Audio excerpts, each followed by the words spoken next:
Hello, everyone. Shh, welcome. It's the last time you hear me shush you. If you're coming, whether you're coming with us to Morocco, we're excited to get started with that, or whether you're here to learn about Morocco, which is another form of journeying, we're always so excited to welcome Professor Howard Lupovitch. He is really one of my favorite people to hear speak. I look forward in a personal and deep way. I learn so much every time. He is the head of the Cohn Haddow Center for Judaic Studies at Wayne State and a professor at Wayne State. And is also, if you travel with us, is one of the favorite lecturers for our trips. He sometimes comes with us on trips. He always prepares us for trips and has a beautiful way of sharing so much information about any region and also just a love and a zest for learning about that region. So I'm excited to start learning with you about Morocco. Please put your hands together and welcome Professor Howard Lupovitch. Yeah. Okay, that works. Good evening, everyone. Erev Tov. Hope everyone, a belated Happy New Year to everybody. Shana Tova. Hope you had some nice holidays. You know, we finished the holiday season. We take a breath. You know, we did it. It was great, and now we can get down to, let's get down to some basic learning. So first, for those of you going on the trip, congratulations, you're embarking on something really wonderful. For those of you not, well, you're going to learn something interesting too. So I have 3 lectures to talk to you about the Jews of Morocco, and I should start by saying that this is a very long history. Jews have lived in Morocco for at least 1,800 years. And I say at least because the earliest documented evidence of Jews in Morocco, the earliest historical evidence, is from the 2nd century CE, so at least that long, but maybe even longer. That's a very long time. Just by sense of comparison, Jews have lived in North America for just over 350 years.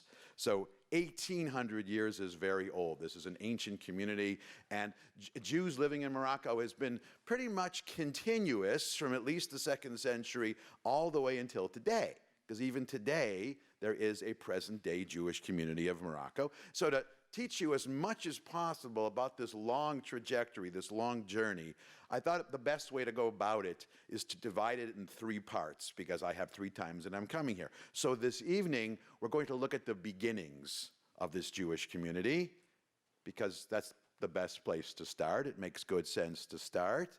And we're also going to situate the Jewish community in the world of Islam.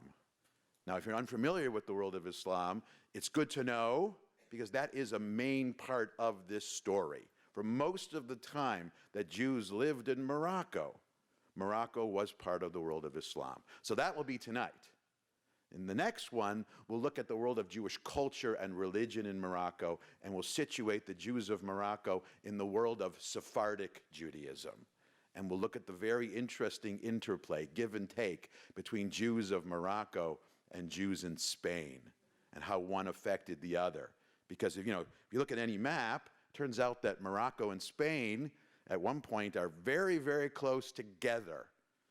Almost as close as Detroit and Windsor. Pretty close together. Not quite, but you get the general idea. So that will be the second one. And then in the third, when I come back for the third time, we'll look at some modern issues, some more recent stuff. What it meant for Jews in Morocco when European culture arrived during the age of European colonialism, when an alternative identity, alternative lifestyle of Europe became possible for Jews, how this changed the relationship between Jews and Muslims in Morocco, sometimes for the good, sometimes for not, and how tensions between Jews and Muslims in Morocco were exacerbated by Zionism in the State of Israel.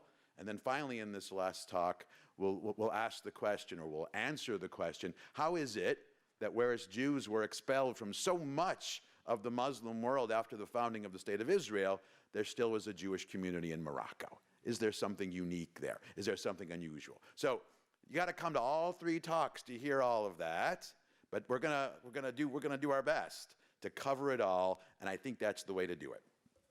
Now, before we dive into our topic tonight, I thought it also useful to begin with some basic vocabulary. There's a couple terms in particular that are crucial to know if you want to understand this Moroccan experience. And the first is the difference between Muslim and Arab. often used interchangeably, especially these days. I would say that we as American Jews, but even more broadly, we as Americans, since 9/11, we've had a greater understanding, a little bit greater understanding of the Muslim world, but still, not everyone understands the differences between these terms. So let me be very clear. Muslim is a religious designation. It means part of the Muslim faith. Arab is an ethnic designation. Arab means that you are descended, you yourself are from, or you're descended from someone who comes from the Arabian Peninsula, which includes Saudi Arabia and Syria and Iraq and Yemen and the Emirates, which means there are Muslims who are not Arabs, and there are Arabs who are not Muslims. Now, Arabs who are not Muslims, there are Christian Arabs. Muslims who are not Arab, that's what we're dealing with, because after a certain point in time, most Moroccans were Muslim, but not Arab. They were part of a group of tribes known as Berbers, but they were not Arab even though they were Muslim. So there's that. The other term that's important to know is a term that's often used interchangeably with Morocco, or that part of North Africa, and that is the term Maghreb. Maghreb is an Arabic term which means west or western. It's related, linguistically related, to the Hebrew word ma'arav, which means west, like Hakotel HaMa'aravi, the Western Wall. And Morocco was part of a world. If you look at the little map I passed out there, that first one with the green, Morocco is located all the way west in Africa. So west can mean, in this case, the most western part of Africa. But let's keep in mind that when they said Maghreb, west, this wasn't just the westernmost part of Africa, because for a very long time, most people who lived in Africa and who lived in Europe still believed the world was flat. They believed if you sailed west into the Atlantic Ocean, you weren't going to get to America. They didn't know it was there. These were people who believed the earth was flat, and that if you sailed far enough, you would simply fall off the edge. So when they called Morocco part of the West, or the westernmost part, they weren't just talking about Africa. They were talking about the western edge of the world. The western edge of the world. And because of that, that tells us an important aspect of understanding not only the Jewish experience of Morocco, but really what Morocco is about generally.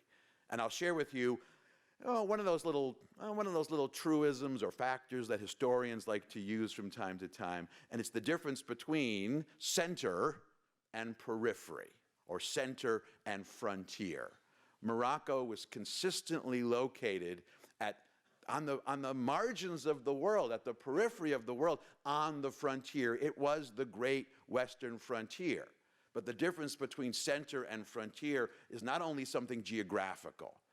Typically, for the most part, if you lived in the center of a society, a civilization, conditions tended to be more stable, and things tended to change more slowly. If you lived on the frontier, conditions in general tended to fluctuate more widely and more abruptly than conditions in the center, which means for Jews, if you lived on the frontier of Muslim society or Christian society or whatever, the situation for Jews in a frontier situation tends to be either exceptionally good or exceptionally bad. So Jews who lived in Spain, maybe that's a little bit more familiar. There were times when conditions for Jews were exceptionally good. But there are also times for Jews in Spain where they weren't allowed to be Jewish at all. That's wide fluctuation. Even in American history, there's a sense of the importance of the frontier. In American history, we call this the Frederick Jackson Turner thesis. Frederick Jackson Turner said that the real changes in American society didn't begin in the center like New York or Washington. They began on the frontier. You could also call this Wyoming syndrome. Wyoming was the first state to give women the right to vote. That was not a coincidence. because that was a significant change. It happened on the frontier as well. But that's an important element of understanding Morocco and understanding the Jewish experience in Morocco. And for those of you going, you're going to hear your guide repeat that. And they're also going to repeat what comes next as well. Whenever we have a Jewish community that's been somewhere for a very long time, that Jewish community typically will, how can we say, develop or evolve origin stories. So whenever we speak of a Jewish community that's old, we have to differentiate between historical origins and mythical or legendary origins. So like I mentioned before, the historical origins of the Jews of Morocco begins around the 2nd century CE, and not surprisingly, the oldest evidence of Jews living in Morocco is an engraving on a tombstone, because stones last longer than anything else. But the Jews of Morocco themselves, they had legends that they had been there a lot longer. Their mythical or their legendary origins. Now, I say mythical or legendary because there's no evidence that any of this was true. No historical evidence. But Jews of Morocco did believe it was true. Now, before I tell you what these legends were, let me just say that this was not something unique to Morocco. Every great Jewish community has its origins, has its stories about how long we've been here. Spain, Poland, Hungary, even us as American Jews. You've ever heard, I'm sure you've heard speculation as to maybe Columbus was Jewish. He wasn't. Maybe one of his sailors was Jewish. They weren't. But it doesn't matter. We like those stories. And we need those stories for 2 reasons. This is why we, or any Jewish community, likes to have those old stories. First, it's a celebration. Look how long we've been here. We have managed to last in this particular place for centuries, whether it's 350 years or 500 years in America, or whether it's 1,800 years in Morocco or whatever. But the second reason, no less important, is a kind of defensive strategy. Lest a particular Jewish community be accused of being outsiders, we like to be able to say, what do you mean outsiders? We've been here as long as anybody. We were here at the beginning. And Jewish communities love to do that, almost without exception. I can't think of a single Jewish community that doesn't play that game. You know, the Jews of Spain believe that the first Jews came to Spain directly from the destruction of the temple in 586 BCE, based on a verse from the Bible. Old. So what were some of these legends with respect to, Morocco? I'll give you one. I think the leading one has to do with the tribe of Ephraim. Now, Ephraim was one of the 10 northern tribes in ancient Israel.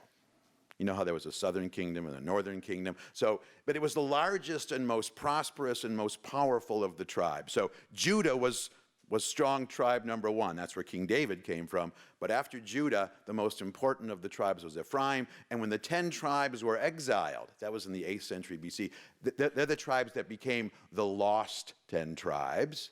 There's all this speculation. Where did those lost 10 tribes go? And this didn't start with, documentaries on the Discovery Channel in the 1980s. This speculation goes way back. And one of the origin stories of the Jews of Morocco was that some of the exiled Jews from the tribe of Ephraim, they fled the land of Israel. They arrived in North Africa. And sometimes Moroccan Jews would refer to themselves as the descendants of Ephraim. There is one. There are other attempts to see there are references in the Bible which subsequently Jews said that has to refer to us. So for example, when describing the prosperity of the reign of King Solomon, it says that, as part of his commercial expeditions, he sent sailors sailing to the west. Solomon actually had boats, and they sent ships sailing to the west. And since one of the names of Morocco was the Maghreb, the West, The notion is that verse, that story, that allusion in the Hebrew Bible refers to the first Jews who arrived in Morocco 1,000 years before there was any historical evidence. That's what I mean by ancient origin stories. And, they try to tie it to a word. So there's reference to a city where some of these sailors of Solomon sailed called Sela or Salah. And some Jews in Morocco said that refers to the Moroccan town of Saleh, which is today near Rabat. That Jews have been there for a very, very long time. The point is that Jews who lived in Morocco, like Jews who lived everywhere else, really, truly believed that they had been there pretty much forever. And then there is the story which in Arabic is called Ulad Musa. Ulad Musa means the children of Moses. And this is a legend that concerns the children that Moses had with his wife Tzipporah. Now, they're mentioned in the Bible. 2 of them are mentioned in the Bible. But at some point, they're there. And there's a point during the wanderings in the desert where, for a variety of reasons, Moses basically sends Tzipporah and his 2 sons home to go live with his father-in-law because it was difficult. Whatever the reason, they leave. They're never heard from again. Well, according to the folklore of the Jews of Morocco, one of the tales they told is that these children of Tzipporah, these children of Moses, they didn't go to Midian, or they didn't stop at Midian. They eventually made their way all the way west, and they were the beginning of the Jewish community of Morocco. The point is, all these legends root the beginning of this Jewish community all the way into the ancient world. Now, those are just legends. Let's talk about some actual history. Now, I have to say, history is never as interesting as legend. When you're bound by actual evidence, it's interesting, but it's not that. It would be great if some archaeologist could find actual evidence of any of these stories. This would be a career-making discovery. Someone digs up, oh, look at this, I found a coin from Ephraim, whatever. That would be great. It hasn't happened yet. It might not. What do we know for sure? We do know for sure that the first Jews came to North Africa and to Morocco during the height of the Roman Empire. This makes sense. There's a kind of adage where it says that everywhere the Romans went, some Jews followed for whatever reason. Sometimes to do business, sometimes simply because they were working with, or they were officials of working with some Roman official. But the basic idea is that the expansion or the migration of Jews is somehow congruent with the expansion of the Roman Empire. And that's a principle that's applied in a variety of ways. And so, yes, there were small scattered groups of Jews who lived in Morocco. Now, the first influx of Jews into Morocco, where we really know that the numbers began to increase, took place in the 600s CE. There was an influx of Jews into Morocco from Spain. Now, Spain in the 600s, Spain before the year 711, was ruled by a group of Christians who were known as the Visigoths. Now, Visigoth in Latin means Western Goth, as opposed to the Ostrogoths, who were the Eastern Goths. And in case you're wondering, you want to be sure which Goths we're talking about the Western Goths. This is what you need to know about them. They weren't just Christian.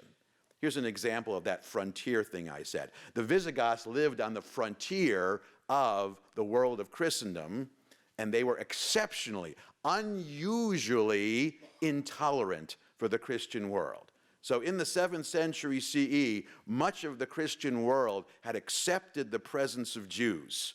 Reluctantly, but had accepted it. It was legal to be Jews in much of the Christian world, but a Visigothic king named Recared said, I forbid Jews to live here.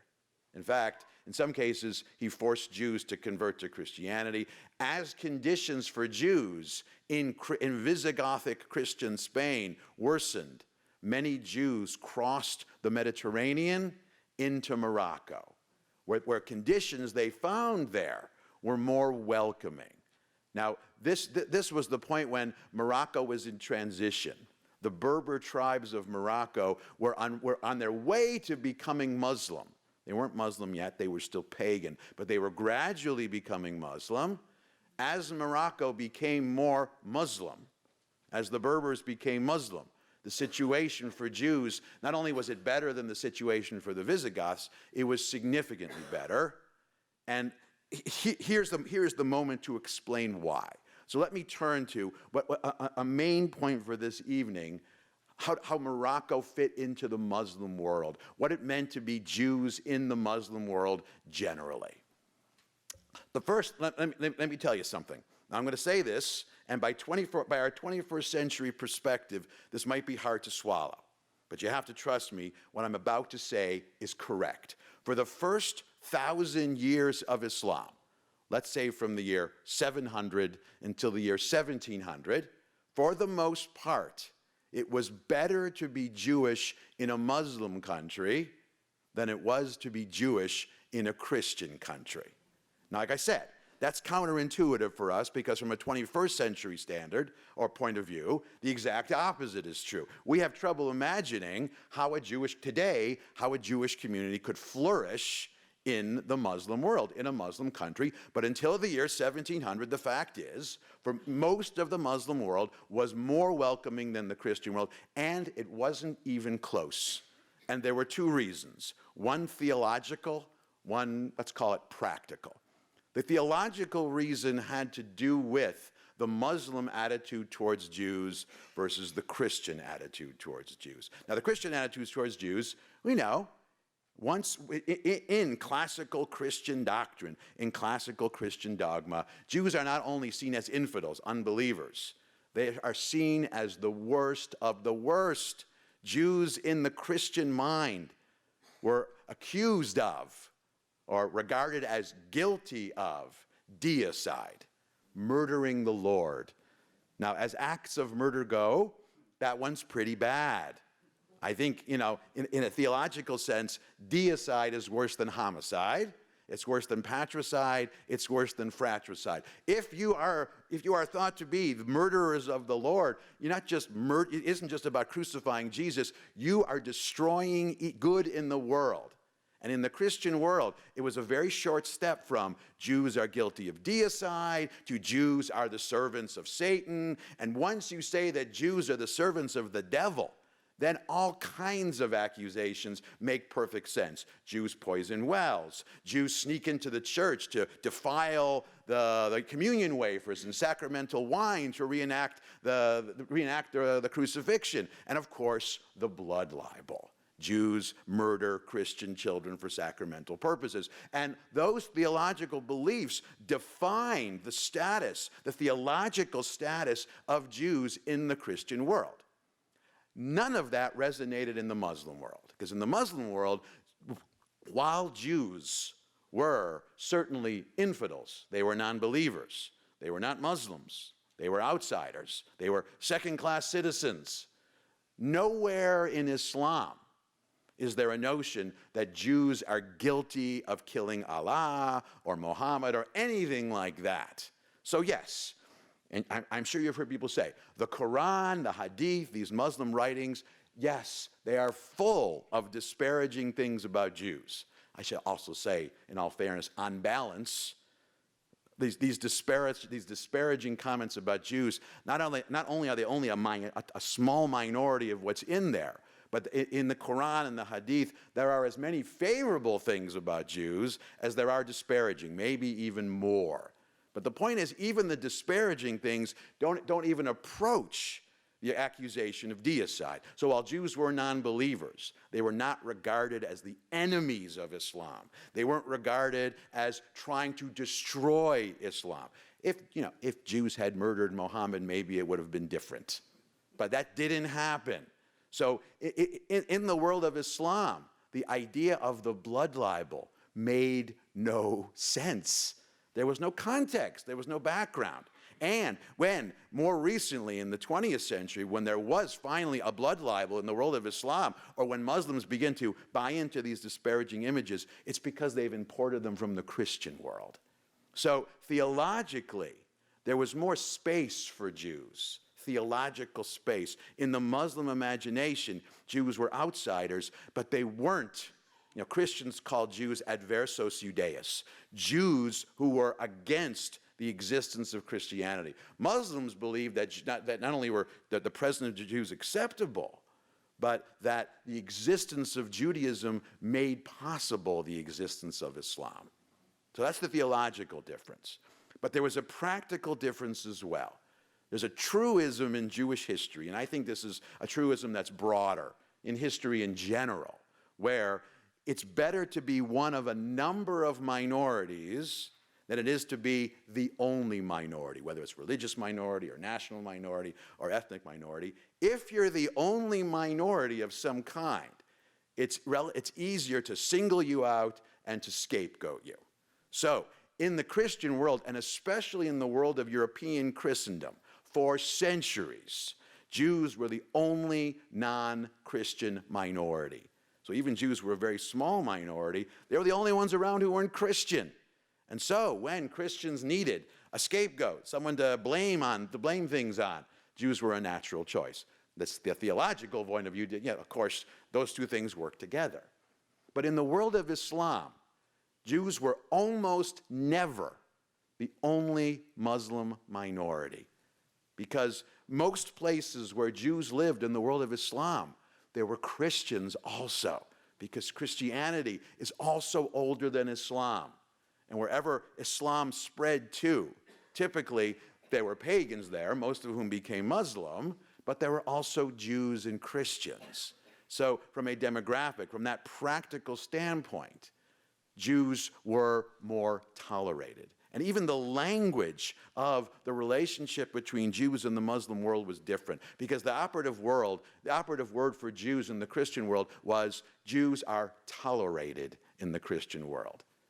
Tolerated in the minimal sense, like I can tolerate that much noise, or I can tolerate, I was going to say my mom makes great cabbage borscht, but sometimes she puts raisins in it and ruins it. She's a great cook, but I tolerate those raisins for her. But I really don't like raisins. That was the attitude towards Christians. If you see her, don't tell her I said that.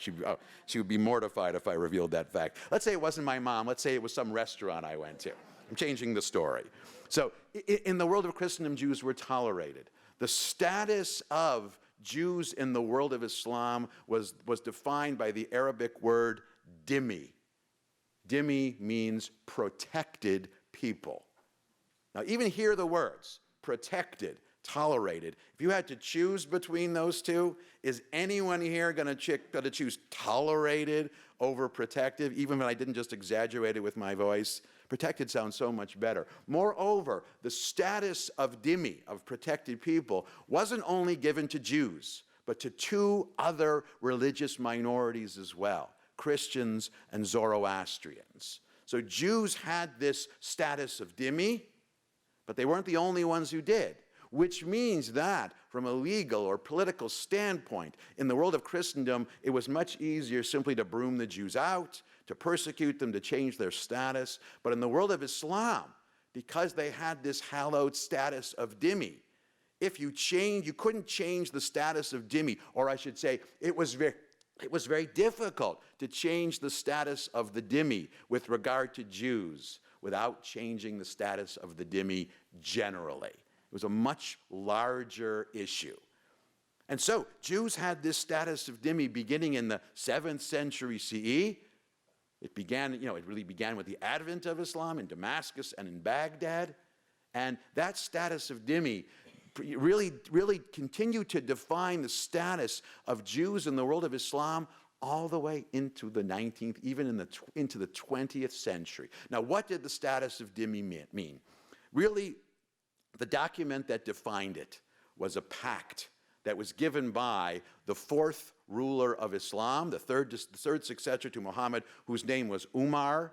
Umar was one of the first Muslims who really who expanded Muhammad's empire beyond the Arabian Peninsula to North Africa, to the Middle East.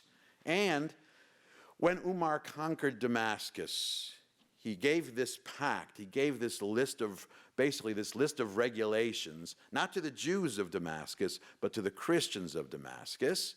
And basically, it was a list of things that non-Muslims, well, not really not non-Muslims, dhimmi were not allowed to do. So a dhimmi was not allowed to be in a position of superiority to a Muslim. A dhimmi was not allowed to carry a sword. A dhimmi was not allowed to dress the same way. There are a variety of restrictions on the dhimmi. But first of all, the enforcement of this pact varied from place to place. There were times when, there was this dressing rule, but more often than not, Jews were allowed to wear pretty much whatever they wanted. And so, moreover, these restrictions were superimposed on an overall situation which for Jews and other dhimmi was pretty permissive. Jews in the world of Islam were allowed to travel more freely than in the world of Christendom. They were allowed to live pretty much anywhere, more or less, outside the Arabian Peninsula, which was for Muslims only. They were allowed to engage in occupations which Jews in the world of Christendom weren't allowed to. So in the world of Christendom, by the end of the Middle Ages, what Jews were allowed to do really was narrow to petty commerce and money lending. Shylock, basically, if you want to be literary about it. But in the world of Islam, Jews were allowed to be artisans. Jews were allowed to do all kinds of things that they weren't allowed to do in the world of Christendom. It was a more looser, a freer, more permissive atmosphere for Jews. It was an easier place to be Jewish for 1,000 years. And this is something that we'll see in the next lecture. Because of that, the attitude of Jews in the world of Islam toward the Muslim world was a lot less wary, was a lot less suspicious than the attitude of Christians, of Jews in the Christian world toward Christianity in the Christian world. It's one of the reasons why the Ashkenazic way of being Jewish for a long time was a lot more insular, suspicious, whereas the non-Ashkenazic, whether it was Sephardic or whether it was Yemenite or whatever, Jews who lived in the Muslim world, they were much more open and much more welcoming of outside ideas. But we'll come back to that. We'll come back to that next time. But for the moment, just take my word here that for Jews living in the world of Islam, it was an easier life. And so, when choosing where to live, we rarely have any kind of exodus out of the world of Islam. If you really want proof, most of the Jews who were expelled from Spain, and when I say most, I mean probably 80 or 90%. Well, most of them, when they were expelled from Spain, they just crossed the border and went to Portugal, which was also Christian. But then when they were expelled from there, when Jews were finally expelled from the Iberian Peninsula, 80 or 90% came to the Muslim world. They chose the Muslim world, for example, over Poland, which was better than most Christian places. But the Muslim world had an image and a reputation of being a place that was more welcoming of Jews. And Morocco was no exception. But now let's come back to what I said about Morocco being on the frontier, where conditions fluctuated more. So we have to factor that in. So in the Muslim world that was closer to the center of Islam, meaning in Baghdad, or in Damascus, or in Egypt, conditions for Jews there were remarkably stable. And later in Istanbul, when it became the center of the Muslim world, conditions for Jews there were also very stable. But if what I said about Morocco being on the fringe being on the margin, the frontier of the Muslim world, we should see some kind of fluctuation, and we do. When we look at this history step by step, we see conditions going from unusually good to unusually bad. So let's start with the moment that Morocco becomes Muslim. The first great Muslim conqueror in Morocco was a man whose name was Tariq ibn Ziyad. Tariq ibn Ziyad was part of the ruling house from the city of Baghdad, from the Umayyad dynasty. He was the one who eventually conquered most of North Africa and helped transform it into a Muslim part of the world, or part of the world of Islam. He's also the first Muslim conqueror who crossed from Morocco into Spain and turned Christian Spain into Muslim Spain. In fact, the place where he conquered, originally was known as Jib al-Tariq. His name was Tariq. Jib al-Tariq means the mountain of Tariq. We know Jib al-Tariq more familiarly as Gibraltar. That's the place where al-Tariq crossed over and entered Spain. But by this point, Morocco had been established as fully Muslim.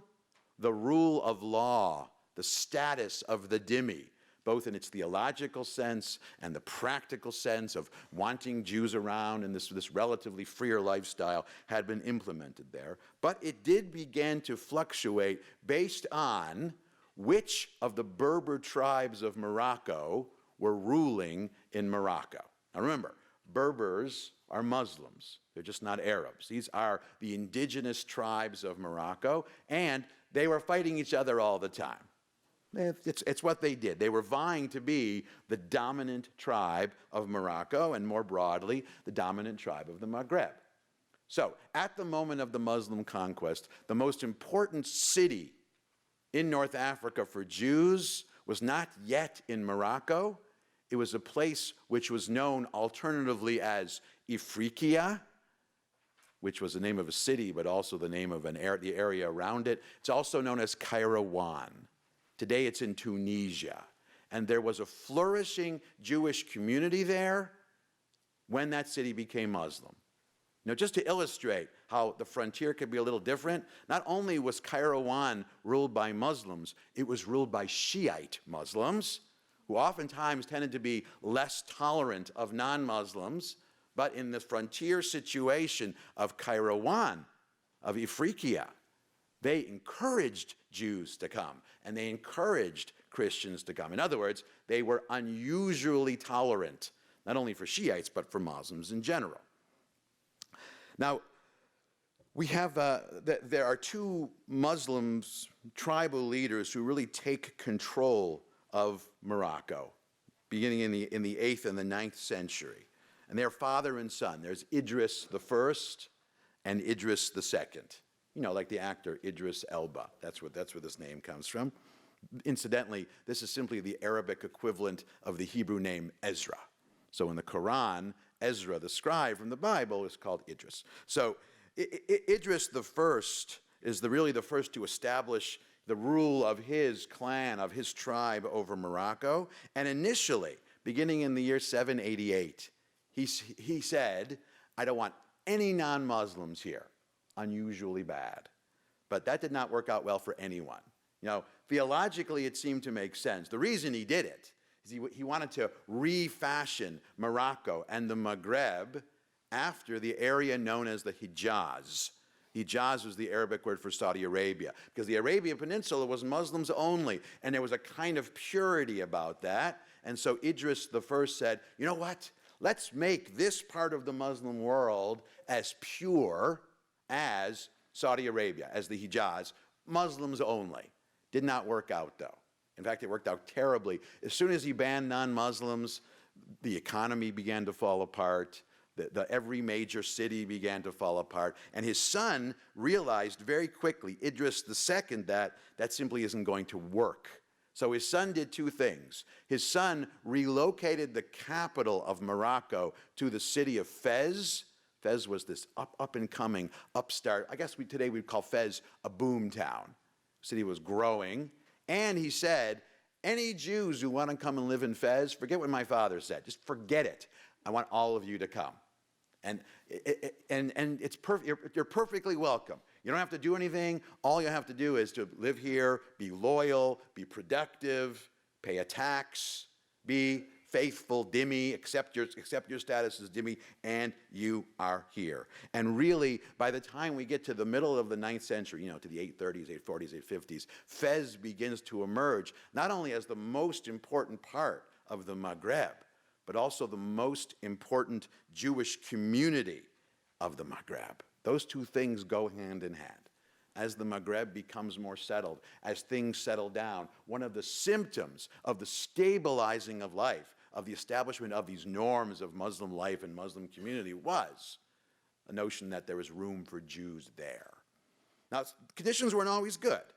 Conditions fluctuated. We have one moment which really illustrates that.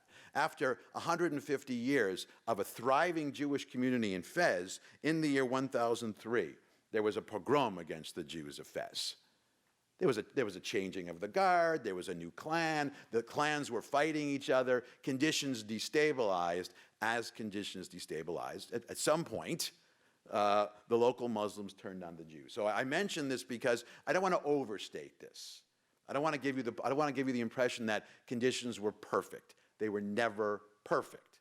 All I'm saying is they were more stable than conditions were for Jews in the world of Christendom, and they are more favorable, but more favorable never means perfect. So I'm asking you to see a kind of gray area here. It wasn't as bad, but it still wasn't perfect. But in some ways, looking back, that pogrom was a kind of exceptional moment. Sometimes when there's a pogrom in a major Jewish community, it can signal the beginning of the end of that Jewish community. That's what happened, for example, to Jews in Cordoba, Spain. There was a pogrom and then decline and then basically disappeared. But in Fez, the opposite happened. There was a pogrom. Within 10 years after that pogrom, we have the thriving Jewish community of Fez again. Almost as if the pogrom didn't happen. Now I say almost, because in the memory of the Jews of Fez, that was a real event, and they continued to remember it, and they wrote prayers to commemorate it, and they had a day each year they would commemorate it. So it was a real event, but it didn't bring anything to the end. One of the reasons why that was so is that, the Jews who lived in Fez proper were attacked, but the Jews who lived in all the villages around Fez were left alone. And so when Jews in Fez were killed, when there was a decline in the population, Jews who lived in the neighboring villages said, there's probably good housing and good jobs in Fez now. The Jewish community has openings, let's say. Let's go move. I know that was a little crass way to say it. But they said, let's go move there. There is room. And so the Jewish community, the point I'm making, was replenished very quickly. And Fez continued to thrive. And so it's no surprise that in the Jewish community of Fez, we have the first major rabbinic figure in Morocco. This was a rabbi whose name was Isaac Al-Fassi. His rabbinic acronym is the RIF. I remember learning about him when I was a kid. The first time we heard the RIF, we immediately thought of WRIF. Oh, he's like we used to call him the rock star rabbi because, the RIF. But the RIF, Rabbi Isaac Al-Fassi, Rabbi Yitzchak Al-Fassi, the RIF, he wasn't only the leading scholar there, he was one of the leading rabbinic scholars in the world. He was one of the first to begin to not only bring manuscripts of the Talmud to Morocco, but also began to write commentaries on them. He traveled back and forth across the Mediterranean from Morocco to Spain and back. And he really, in many ways, his own presence, his own personal aura, really put the rabbinic world, the Jewish world of Morocco on the map. Because before Al-Fassi, there was this notion, yes, there's this lovely Jewish community there, but it's not a serious Jewish community. I mean, this is not Baghdad, and it's not Jerusalem, and it's not Alexandria, and it's not Cordoba, it's not Toledo. It's just, it's Fez, and that's nice. Don't they have a nice... I suppose they saw the Jewish community of Fez the way we would see the way the Jewish community of New York might see us, or the way we might see the Jewish community of, and I'm just going to randomly choose a place. Don't be offended if I mention a city you have connection to. Let's say the Jewish community of Des Moines, Iowa. Very nice Jewish community. Or Kansas City, let's say. Very nice, but smaller than ours. But when there is an established rabbinic figure there, suddenly it becomes the real deal. And Fez became a place, not only with a great reputation, but where leading Talmudic scholars, leading rabbinic scholars from other parts of the world would go there to learn with Al-Fassi. It really put it on the map, and it established Fez as a serious Jewish community. Gave it a kind of prominence, a kind of aura. And for centuries after that, Fez would be an important center of Jewish culture, of Jewish learning, and just an important Jewish community. One of the probably top 5 or maybe top 10 Jewish communities in the Muslim world. It was a place known where if you're going to move, go to Fez. But Conditions continued to fluctuate, particularly with the conquest or the emergence of two other Berber clans. It's the nature of the frontier. You don't have the stable leadership of a dynasty like you have in Baghdad. You have different clans vying, and the two clans that emerged beginning around the year in the middle of the 1000s. First, we have the Almoravids, and then we have the Almohads. Now, the Almoravids, in some ways, they were more of the same. In some ways, they tended to be more tolerant. The situation they inherited from their predecessor, they more or less continued it, in some ways expanded it. They stabilized the situation. The Almohads, though, they constituted a significant step back for Jews in Morocco. The Almohad period, which really begins probably around the 1120s, all the way into, well, probably for a century after that. The Almohads were a particular brand of Muslims who were almost entirely intolerant of non-Muslims. They were like the Visigoths of the Muslim world. And they tried either to expel the Jews, to force them out, or they basically told Jews, if you want to stay, you must become Muslim. They tried to forcibly convert Jews to Islam. Probably the most famous Jew who we know experienced the intolerance of the Almohads was none other than, you've heard of Maimonides, right? It wasn't Maimonides. Maimonides' family had to flee from Spain when the Almohads conquered southern Spain. They came to Morocco, but Maimonides' teacher in Morocco was Yaakov ibn Shushan. He got into some trouble with the authorities. He was very prominent, and the Almohad authorities basically came to him and said, either you convert to Islam or you die. Now, that is an extreme situation, but remember, I said that in frontier areas you have this wide fluctuation, and Ibn Shushan, he chose martyrdom over conversion. And it's one of the reasons why the Maimon family, who had left Spain with the intention of living in Morocco, of staying, they left, and Maimonides spent much of his life in Egypt. That's why he wound up in Egypt and not Morocco, because under the Almohads, the Maghreb became a less and less tolerant place. Now, if that had been the end of the story, we wouldn't really have much to say about the Jews of Morocco because they would have disappeared. But in the year 1244, an important year for the Jews of Morocco, the Almohads were conquered by another family known as the Marinids. And the pendulum not only swung, but swung all the way in the other direction. See, the Marinids, their attitude towards the Almohads was not just, to be that intolerant of non-Muslims violates the principle of the dhimmi, which many Muslims believed could be traced all the way back to Muhammad, or at least to the disciples of Muhammad. To be that intolerant of Jews, for example, the Marinids believed, and most Muslims believed, was unacceptable. Yes, Jews were infidels, but you're not allowed to force a Jew to become Muslim. In fact, the idea was, stated in the Quran, that Islam as a system of beliefs, as a way of life, was so attractive that non-Muslims would come voluntarily. And to force someone to become Muslim against their will was to demean and insult the teachings of the Quran. If you have to force people to do it, what does that say about it? You're saying that you lack the faith that people will be drawn voluntarily. And the Marinids very much embraced this. And under the Marinids, the situation not only stabilized for Jews in Morocco, but began to improve. It was an early high point for this Jewish community. Now, what does it do to the psyche of Moroccan Jews, knowing that this fluctuation exists, that things are going to go from good to bad? We might think that over the long haul, Jews would say, well, I'm not going to go there because I don't know how long I'm going to be able to stay without being hassled. But in fact, the exact opposite happened, because the stories that Moroccan Jews would tell to themselves about their own history, tended to, I wouldn't say downplay, but I would say encapsulate or compartmentalize the negative while stressing that there was a long trajectory And the word they wouldn't use was, things have always been good here, but what they would say is, for the most part, things have always been stable here. We can count on the fact that, yes, there are exceptional moments, a pogrom, an intolerant dynasty, the Almohads, over the long haul. And remember, this is a very long history. This is a place where you could settle. Even if one generation experiences a setback, the next generation will rebound.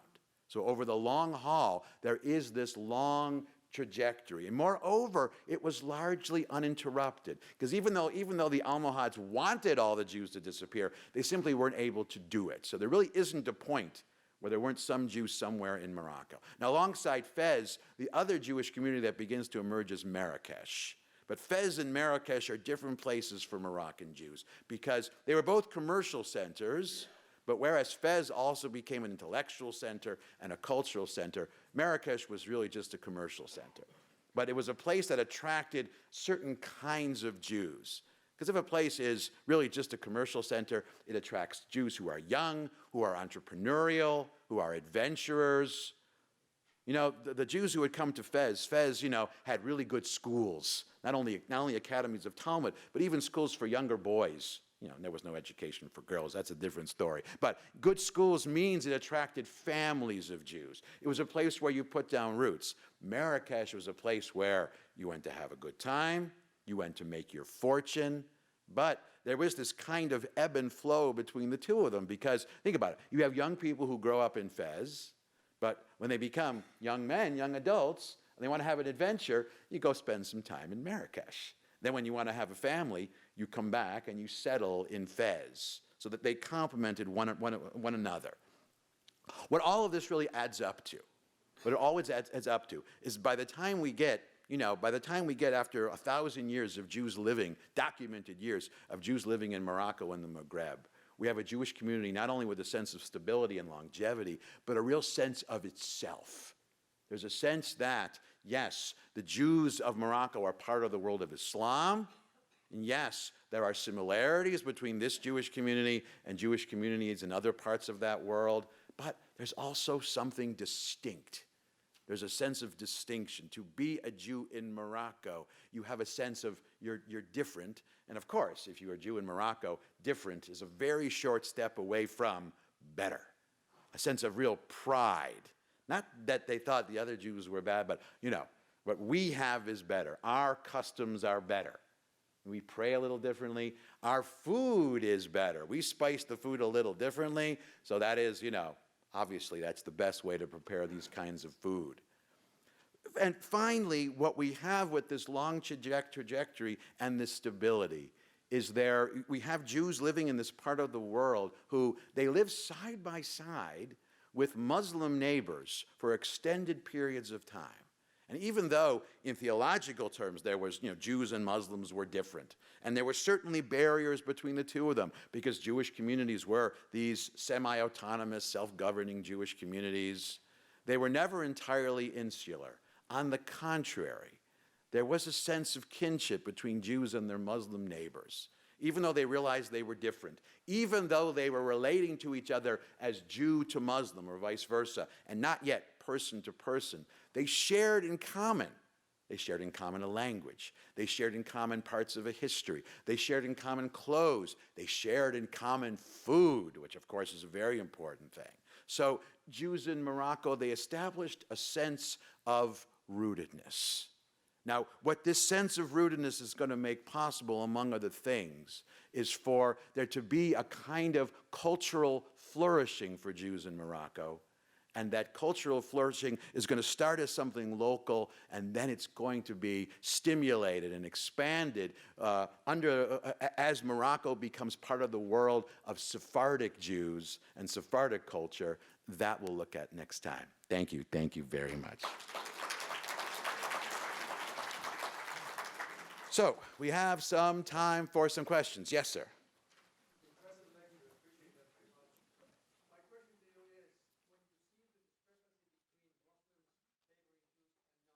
Yes.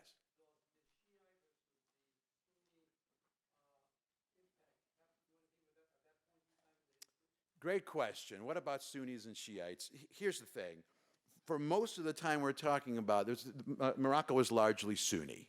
So the parts of the Muslim world that were predominantly Shiite tended to be Iran, or Persia, which is a very different story. And really in that part of the world, other than that brief period where the Shiites were running Ifriqiya in Tunisia, we're really not talking about Shiite tribes here. Even the Almohads, being intolerant, they were intolerant Sunnis. So yes, the Shiites on the whole tended to be less tolerant, but even the Shiites could be motivated or could be made more tolerant by pragmatic conditions. So if this had been predominantly Shiites, it might have been a different history. We actually know that history. That's the history of Jews in Iran, where there were these long moments of limited toleration or even exclusion. We don't really have that here. The fact that it was largely Sunni and not Shiite did contribute to that long stability. Okay. Any other questions?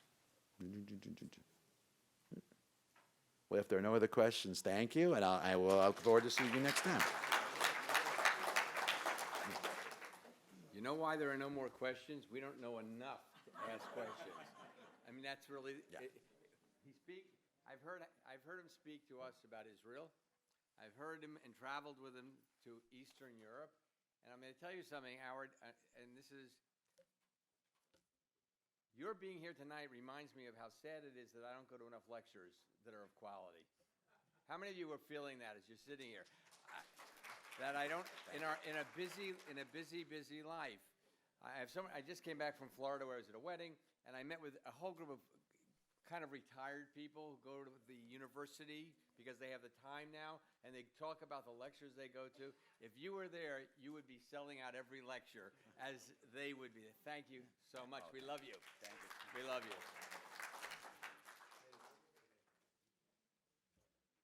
So here's the order of the day. If you are here because you're coming to Morocco with Temple Israel, you could take like 30 seconds, grab a cookie, go potty, whatever you need to do, and come on back. If you're here because you just wanted, as they call it, Torah Lishma, learning for its own sake, you could go out, go to the potty, have a cookie, and then get out of here. Okay, so that's really, that's what's going on. One thing, if you are on the mission, when you're out there, if you do not yet have a name tag, please take that. We actually know most of you. First of all, that helps you get to know one another. More importantly, that's our attendance sheet, okay? So if you could just take your name off of there's also an inoculation sheet out there, and if you didn't get the wonderful brochure from the professor, then you can take that as well. So we're gonna break for a minute and a half, and come on back if you're traveling with us to Morocco.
Okay, Ali Ali Oxenfree, come on home.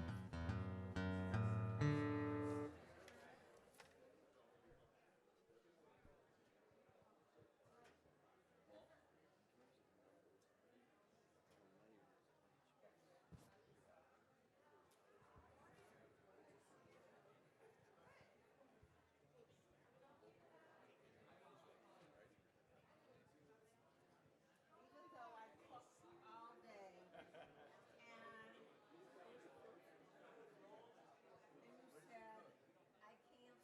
So you're gonna get some.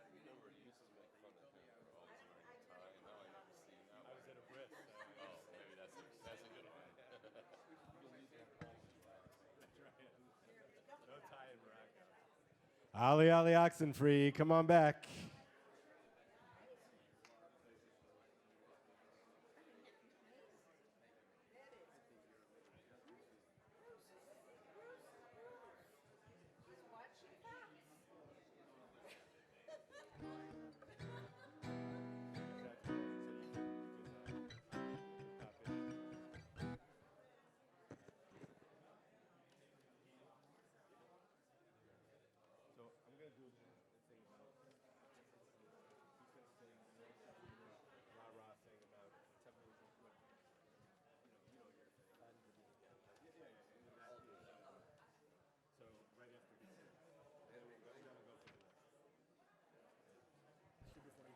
Sure, yeah. As everybody comes on in, please take, looks like one of these for every 2 people or so. So we can find enough to pass around the room. Just Okay, pass guys, around one come for 2 on people. in, come on in. Ali Ali Oxenfree. One for 2 people. Bus is leaving. 1, 2. Bus Olive is leaving. The bus is leaving.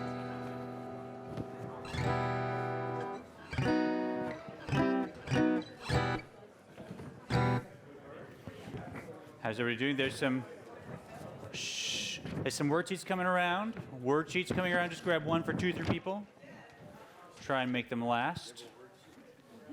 Word sheets. Gentlemen, you'll want at least one.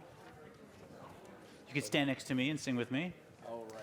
So I've been, this is a first for me as well as for you, or for many of you going to Morocco. So I've been searching around for Moroccan music we can enjoy on the buses on our trip. Yes, some of this.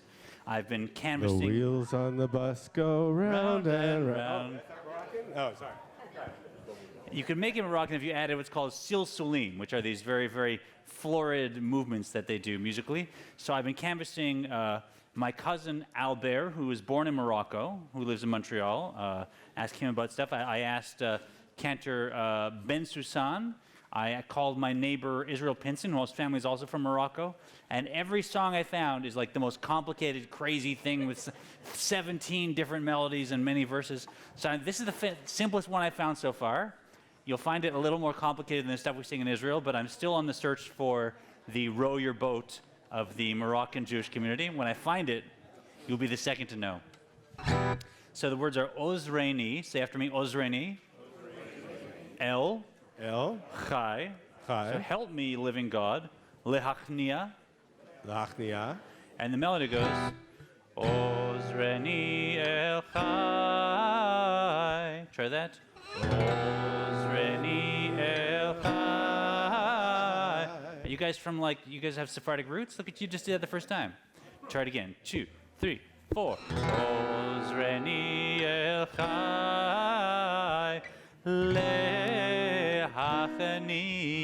So it's got a little motions there. It goes, Lehachnia. Just try that with me. Ready? Lehachnia. I don't know. Just go like, and it works. I find. Ready? From the beginning. 2. Now we're going. 2, 3, 4. Ozreni el chai. Lehachnia. Repeats again. Ozreni el chai. Lehachnia. Nice. And the second was, help me, God, with my evil inclination. So I know there's some troublemakers on the bus, so when things get a little out of hand, I'm going to pull this song out. We'll get our evil inclinations in line for the next day. Ready? So try it again. I'll teach you the second half. 2, 3, 4. Ozreni el chai lehachnia.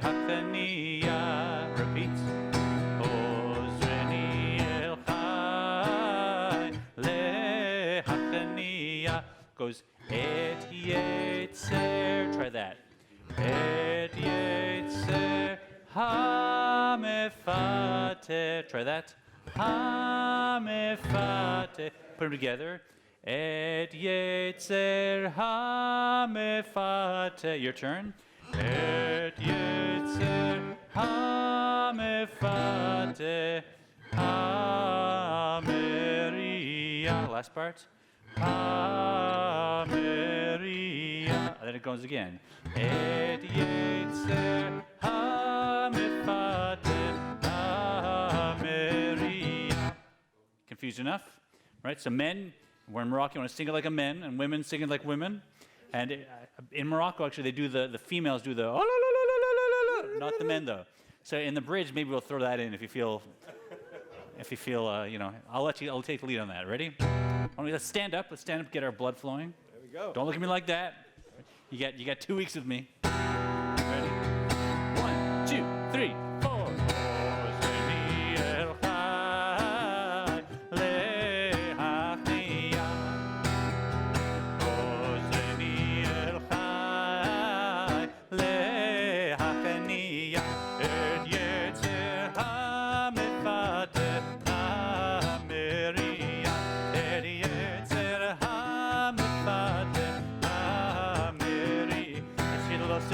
Ready? 1, 2, 3.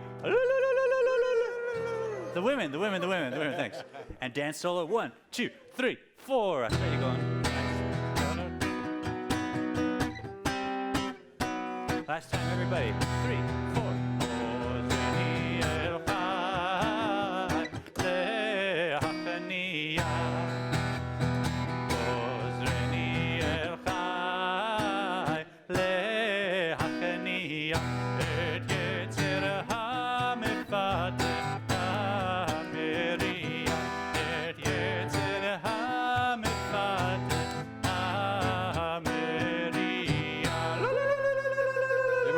Applause.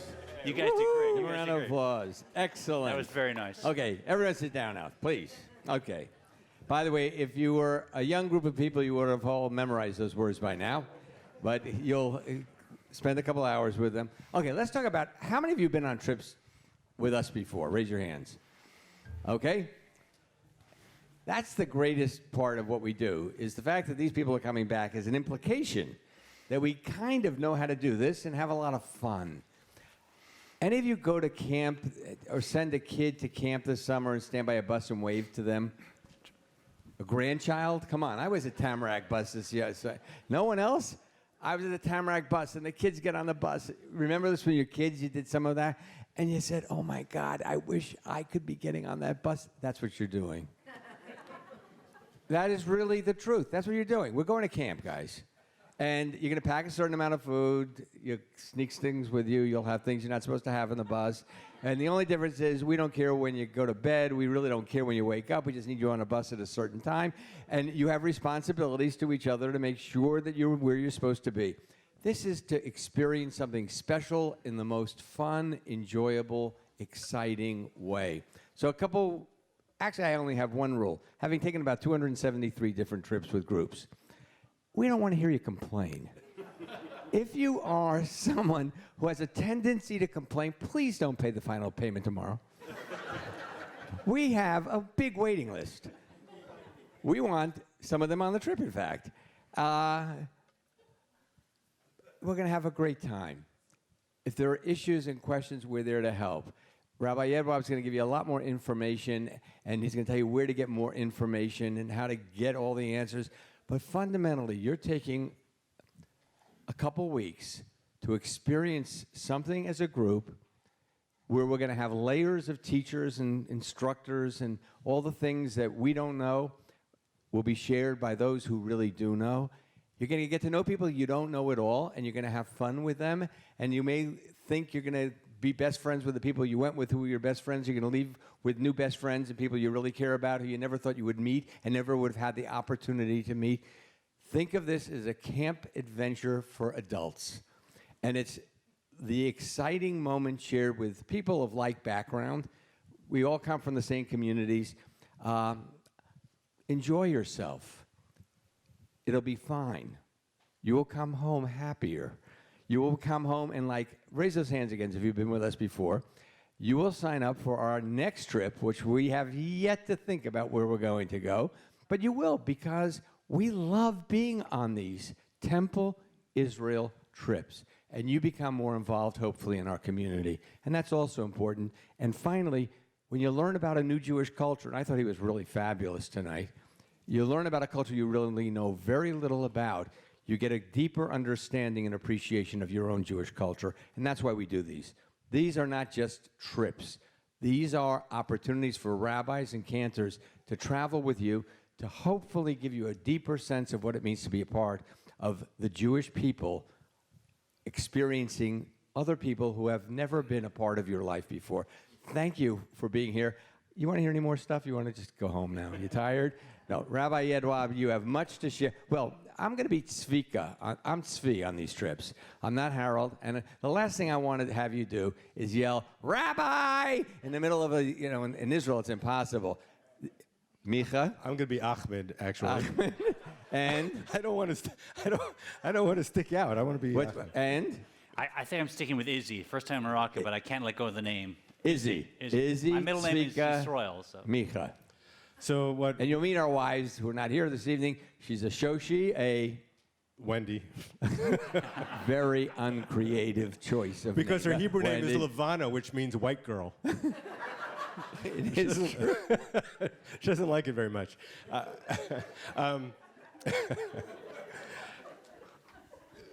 What Rabbi Tzvika just shared with you is the constant with all of the missions of Temple Israel. And what I'm going to share with you is actually one thing that separates this mission from every other mission we've ever taken. In the past, we've always allowed you to, in these meetings, to ask questions. And truthfully, we knew every single answer. Harold led, 800 trips to Israel. I've led 400. Izzy even now is up there into the teens. And if the guide went down for some reason, we could guide the trip. If the bus driver got sick, we could drive the bus. I mean, we really know that itinerary as well as anyone in this world. When it comes to Morocco, you'll ask us a question, and we'll answer because we're rabbis and we're used to making up answers, but it won't be the right answer. So I really encourage you, if you have any questions about any logistical aspect of your trip, when you're leaving, when you're coming, which hotel you're going to, what about the airport transfer, just call Arts World. Mika is her name. She's wonderful. She's amazing at Arts World. They will give you the correct answers, okay? So that's the first thing. That does distinguish this from it. We're going to be learning along with you and experiencing it for the first time, by the way, with 3 amazing guides. 2 of them we have traveled before, Michal and Iran, who are unbelievable, and the third is their best friend. So we are very blessed with our educators coming from Israel, and then we'll have local guides on the bus as well. So that's the first thing. Make sure that Arts World is your source of information. There are a few things we have to talk about. The payment is tomorrow. As Rabbi Loss quipped, there is a very long waiting list. So, if you don't want to come, don't come. No, we want you all. You're great. But really, tomorrow's the day to make the final decision. But I don't know how to say this.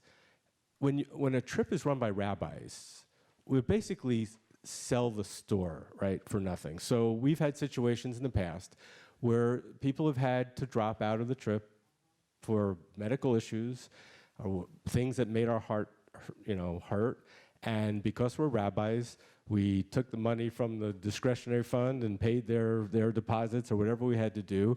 And the executive committee found out about it, and we can't do that anymore. And the reason I'm saying that is you must have travel insurance.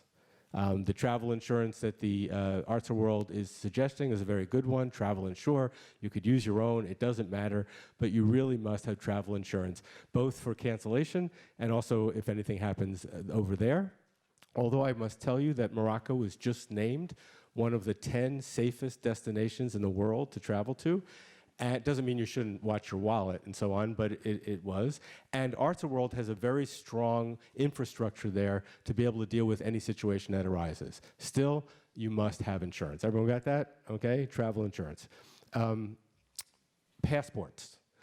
I know it's crazy, but your passports have to be good for some ridiculous amount of time after the trip returns.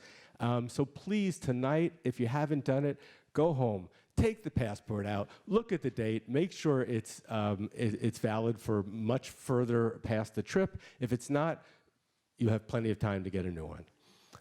They talk about keeping a copy of your passport. You can certainly do that. I do still, but I also have an app on this phone called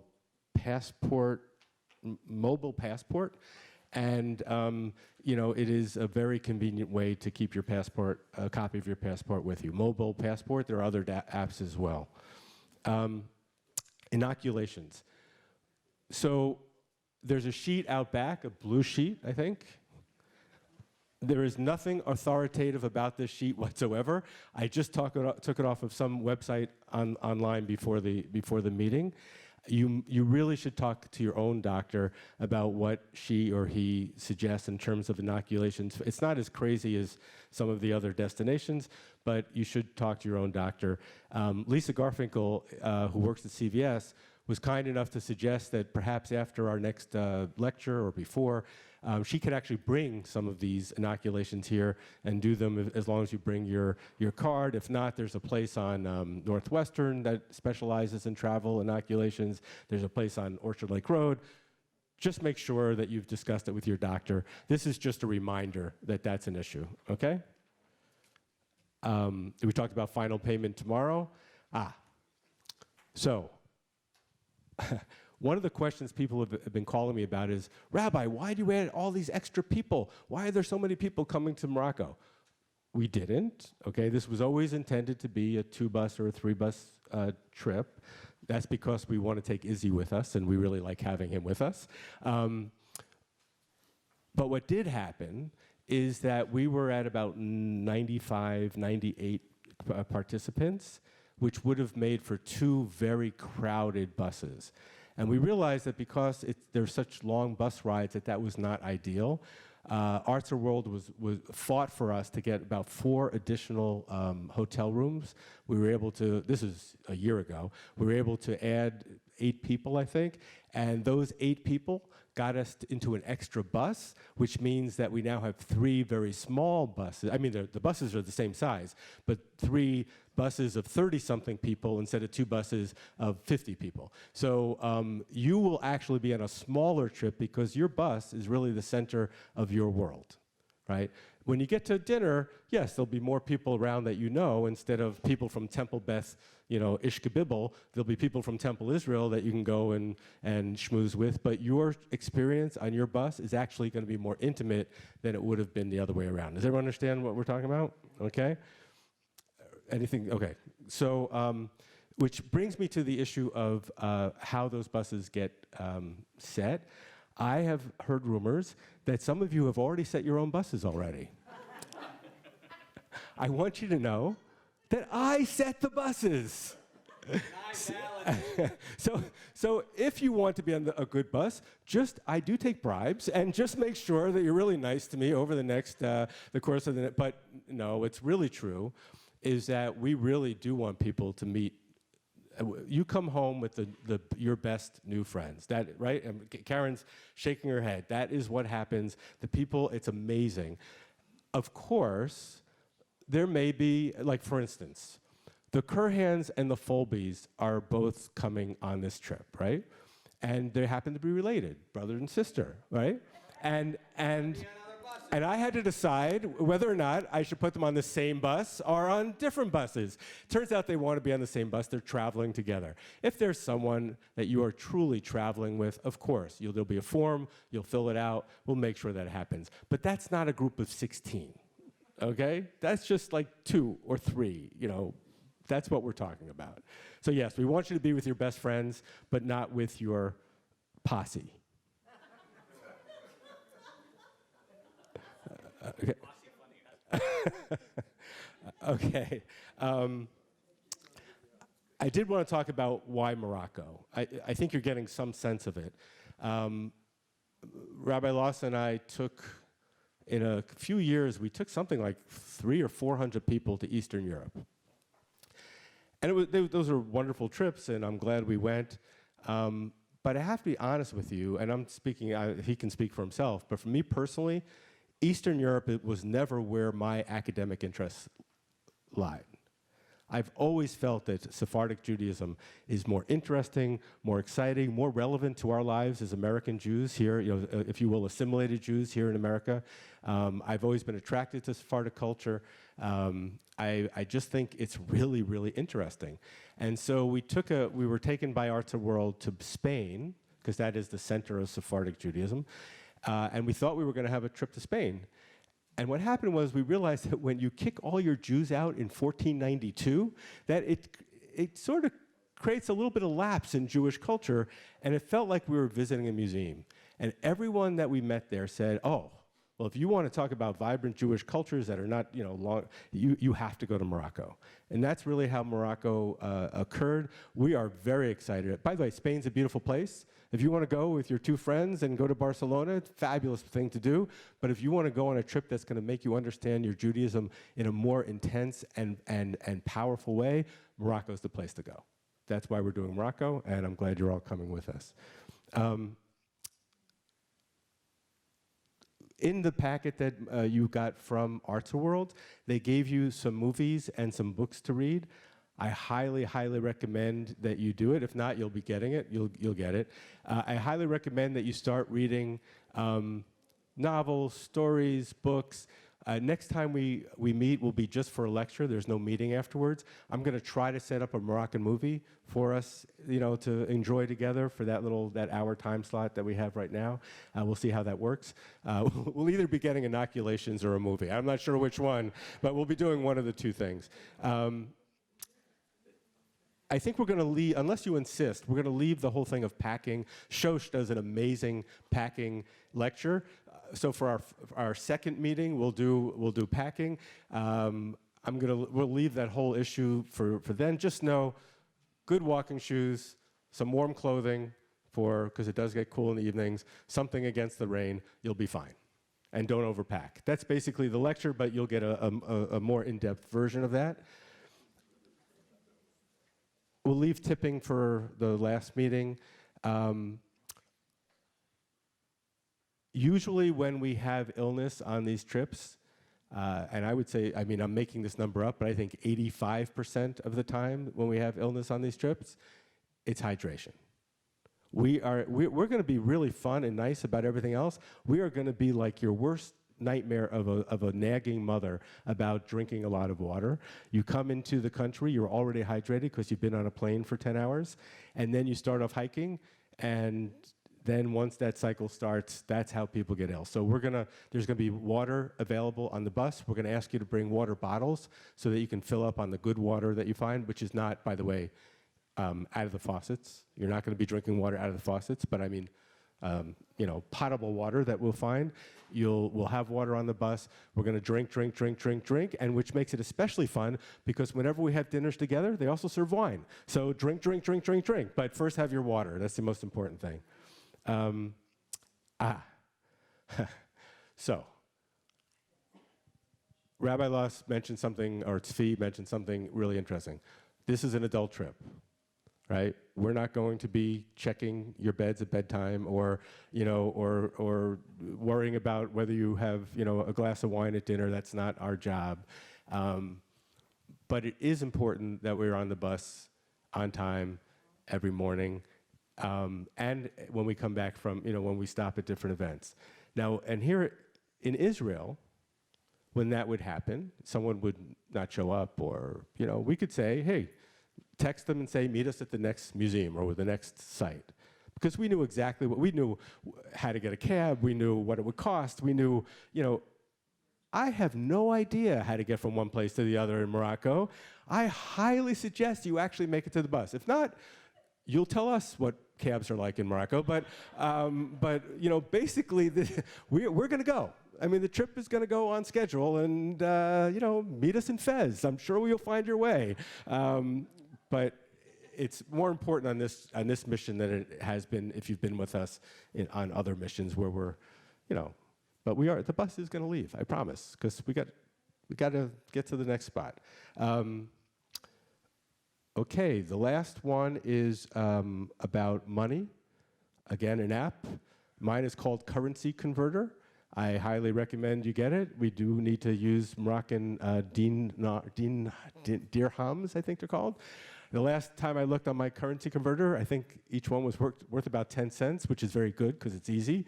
But nonetheless, get Currency Converter. WhatsApp is a good app to get also to communicate with your family and friends when you're on the internet. Really good thing to do. We'll talk about phones next time, but WhatsApp is a good app to get. And I think that is the list. Anything that we've missed? Any questions that you have? Yeah. Yeah, there's Currency Converter, or any currency converter. Mine's called Currency Converter. There's Mobile Passport, or any passport holding, and there's WhatsApp, which is a communication app.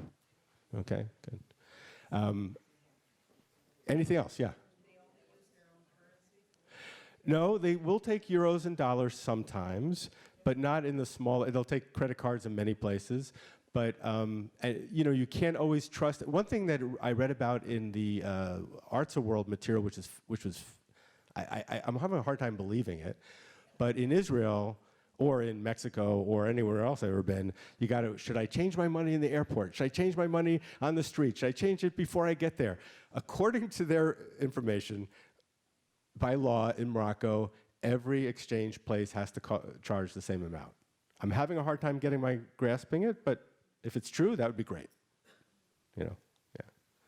The only advice in currency, don't bring a lot of dollars. I mean, I once had a guy who brought $4,000 or $5,000 in cash, and this is a true story. You can't make up these guys, and it was stolen. And he had a decision whether or not to enjoy the rest of his trip, which he did. You don't have to carry a ton of cash. You want to have some American money with you. Obviously, we all do when we travel all over. I think you've gotten all the answers. I think trusting our travel agent to give you a lot of the answers will be perfect. And let me just one more thing. There is a confusing thing for those of you not going on the extension, who are leaving on the 20th at 8:10 in the morning on the Delta flight, which is I should mention that too. Let me talk about flights for 1 second. good. You don't have to take the group flight. There are advantages to taking a group fare. It's actually a very good fare, just monetarily. There's also flexibility. If something happened and you had to cancel up to a certain date, you get your money back. You don't have to worry about fighting with Delta. There's some real advantages. There are disadvantages. You can't upgrade as easily, or at least until a certain time. You'll make your own decision. If you're flying in, though, and using points, let's say, try to be on the same plane if you can. It makes life easier. However, there is a problem with the return home to America for those who are leaving on the 20th. Now, if you're staying over the 21st, this will be different, but those leaving on the 20th. The only viable flight to come home to Detroit is the 8:10 flight in the morning. You can't take, even if you think you can, don't sign up for that 11 o'clock flight, because it's about 45-minute layover in Paris, and you'll never make it from point A to point B, okay? So the only viable flight is that 8:10 flight. The problem is we're staying 3 hours away the night before. We're gonna have an amazing banquet, it's gonna be unbelievable, and you'll go to bed, but if you think about it, 8:10, you gotta be at the airport at 5 something.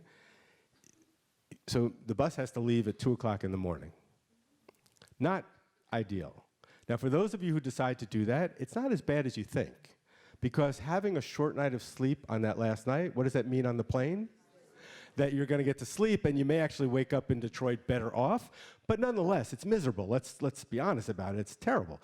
So people have another option, which is that you can, well, there's several. You can leave right from, you can arrange with Arts of World to leave right from the banquet and head over to Casablanca that evening. There is a problem, however. If you stay in a hotel in Casablanca proper, a nice hotel, like a Marriott, I think it's a Marriott, Hyatt. If you stay in that hotel, beautiful hotel, right? It's like an hour and a half drive to get to the airport. So you're not waking up at 2 o'clock in the morning, but you're waking up earlier than you would like.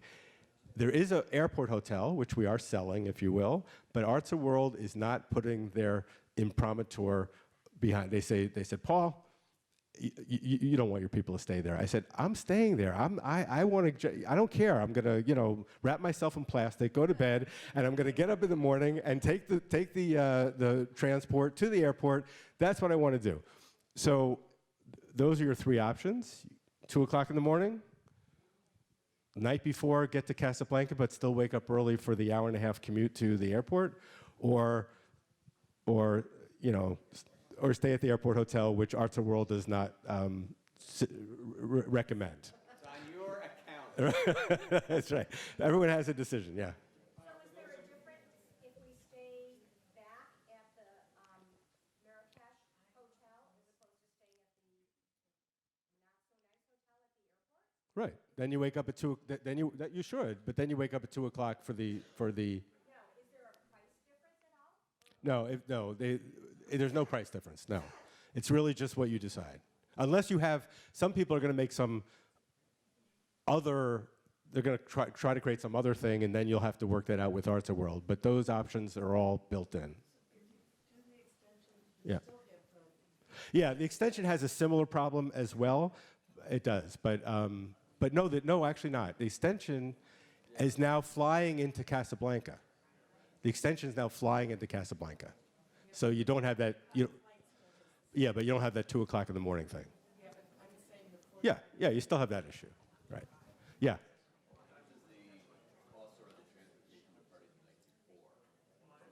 Right after the banquet.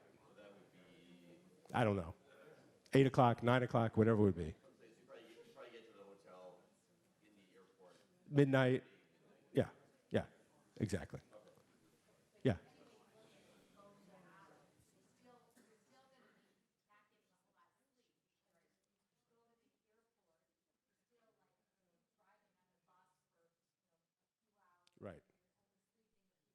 Right. The only good option is to fly to Portugal and have a good time the next day. I mean, that's the only good option that I can think of. But that's on your own. That's on your own cheshbon, as we say in Hebrew. Right there, we got some thumbs up on that one.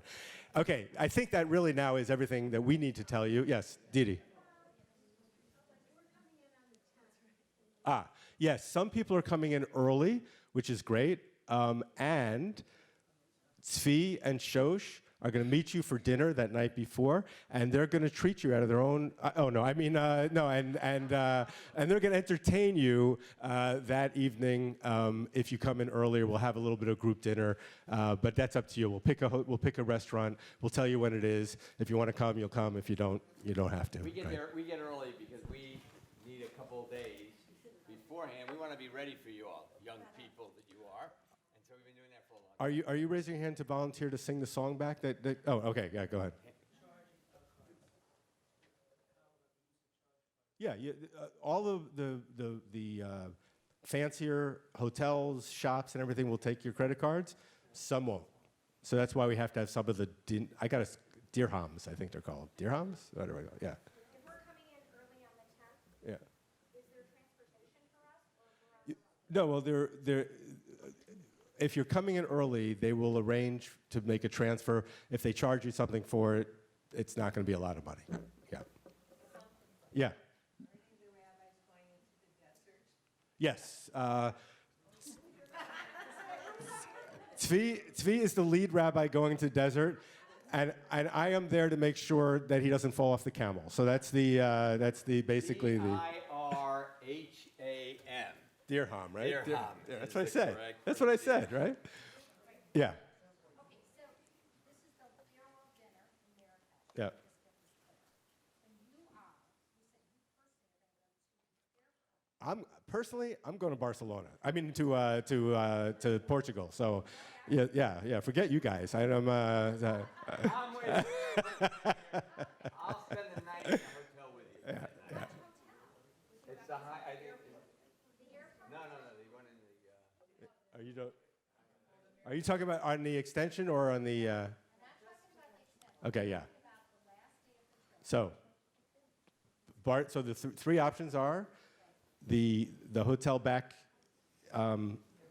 after you have your meal, you go back to your hotel that you've been in, you go to sleep, you get woken up at 2 o'clock in the morning, you drive to the airport. Second option? 3-hour drive. Yes. Second option, you leave the banquet, you get in some sort of car or whatever it's going to be, a minibus. They take you to the airport hotel, and you pray that there are no bed bugs. The third option is that you leave the banquet, you get into some sort of car, and they drop you off at the Hyatt, but you have to get up at whatever it is, the Marriott, the Hyatt, whatever it is, and you have to get up at what, 3:30ish, 4 o'clock or something? Yeah, 3:30 to get to the airport on time. And if you have to follow, guys, we're giving you general.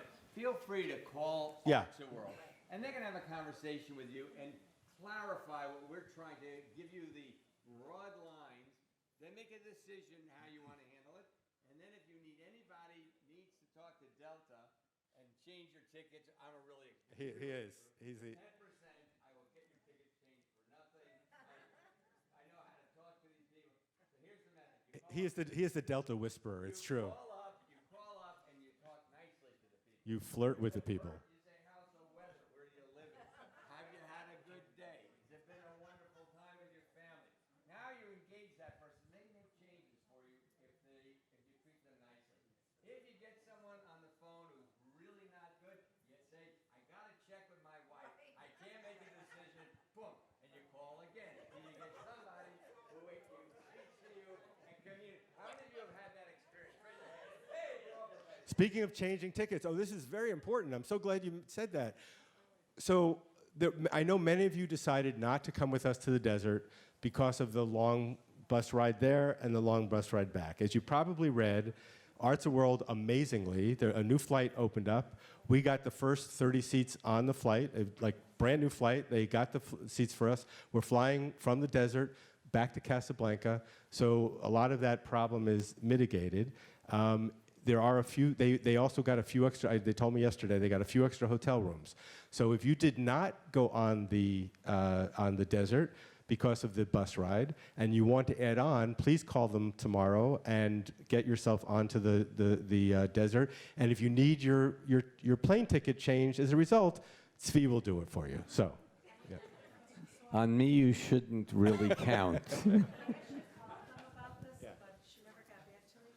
So once they add, that's only for the desert, the flight. That's just for the desert. Once they added that flight, the trip is basically 2 weeks. So is there a luggage requirement different on an inner? That's one of those questions that I'm going to say, I am so tempted to make up an answer to that question, but I'm really going to let them do that. I will ask them that question and let you know. Yeah. Yeah. Good question. I will ask them that question. That's a good enough question that I'll ask them. Yeah. Who are leaving the night after the banquet and going back to Casablanca? Yeah. Is ARSA responsible for our transportation, or do we have? A lot of it depends on the numbers of people going. As I said, please deal directly with them on that. I am really not organizing that. They are. So they'll let you know. If it is, it's not going to be enough that it's going to make a difference in your life, I promise. There was something back there? Yeah. How many people are going to the desert? Well, right now we're about 30, and I think they opened up another 6 spots or so. So if anyone wants to come, we have a few more spaces to go. Okay, going once, going twice. Thank you for being here. Sold. Yeah, we'll do that. We'll do that at the packing meeting.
I'm going to sleep. I am